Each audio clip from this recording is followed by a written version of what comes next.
Welcome to express news. దేశంలో సంచలనం రేపిన తిరుపతి లడ్డూలో కల్తీ నెయ్యి వాడకం వ్యవహారంపై సుప్రీంకోర్టు కీలక వ్యాఖ్యలు చేసింది.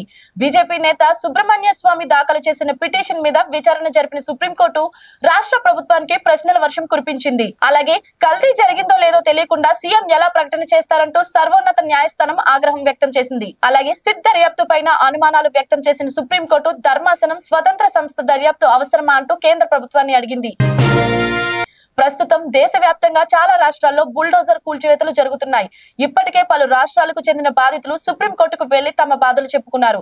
అయితే విచారణ జరిపిన అత్యున్నత న్యాయస్థానం కూల్చివేతలు ఆపాలని ఇప్పటికే ఆదేశాలు జారీ చేసింది. అయినప్పటికీ రాష్ట్ర ప్రభుత్వం వినకుండా కూల్చివేతలు జరుపుతుండగా సుప్రీం ఆదేశాలను ధిక్కరించారని బాధితులు కోర్టుకు ఆశ్రయించగా తీవ్ర ఆగ్రహం వ్యక్తం చేసి మండిపడింది. తమిళనాడు సీఎం ఎంకే స్టాలిన్ కుమారుడు ఉదయనిధి స్టాలిన్ ఉప ముఖ్యమంత్రిగా ప్రమోషన్ పొందారు.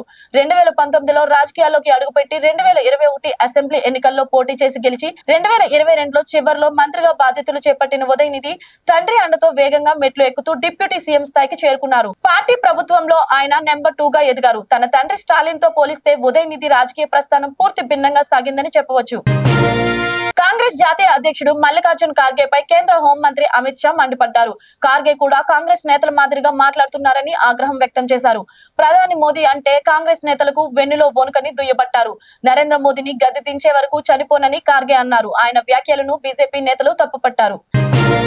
ప్రముఖ సినీ నటుడు ప్రకాష్ రాజ్ తిరుమల లడ్డూ ప్రసాదం అంశంపై మరో ట్వీట్ చేశారు.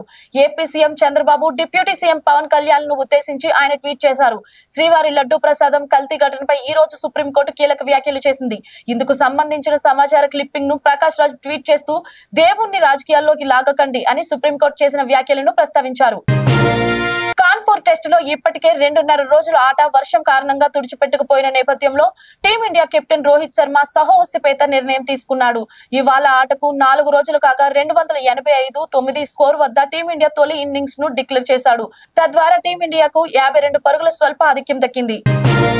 కర్ణాటకలో వెలుగు చూసిన మైనర్ అర్బన్ డెవలప్మెంట్ అథారిటీ కుంభకోణంలో ముఖ్యమంత్రి సిద్ధరామయ్యకు రోజు రోజుకు తీవ్ర ఒత్తిడి పెరుగుతుంది. ఈ క్రమంలోనే తాజాగా ఆయనపై ఈడీ కేసు నమోదు చేసింది. ఇప్పటికే 3వ కుంభకోణం కేసులో తీవ్ర ఆరోపణలు ఎదుర్కొంటున్న కర్ణాటక సీఎం రాష్ట్రంలో కాయుక్త కేసు నమోదు చేసింది. ఈ వ్యవహారంలో మనీ లాండరింగ్ ఆరోపణలతో ఈడీ అధికారులు తాజాగా సిద్ధరామయ్యపై కేసు నమోదు చేశారు.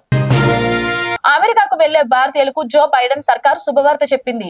వీసాల కోసం నెలలు తరబడి నిరీక్షించే సమయాన్ని తగ్గించేందుకు అమెరికా కీలక నిర్ణయం తీసుకుంది. మరో 2.5 లక్షల వీసా అపాయింట్మెంట్లను అందుబాటులో ఉంచుతున్నట్లు వైట్ హౌస్ వెల్లడించింది. ఈ నిర్ణయం వల్ల అమెరికాకు వెళ్లే పర్యాటకులు, కార్మికులు, విద్యార్థులకు భారీ ఊరట కలగనుంది. ప్రధాని మోదీ పర్యటన ముగిసిన కొన్ని రోజులకే ఈ నిర్ణయం వెలువడటం గమనార్హం.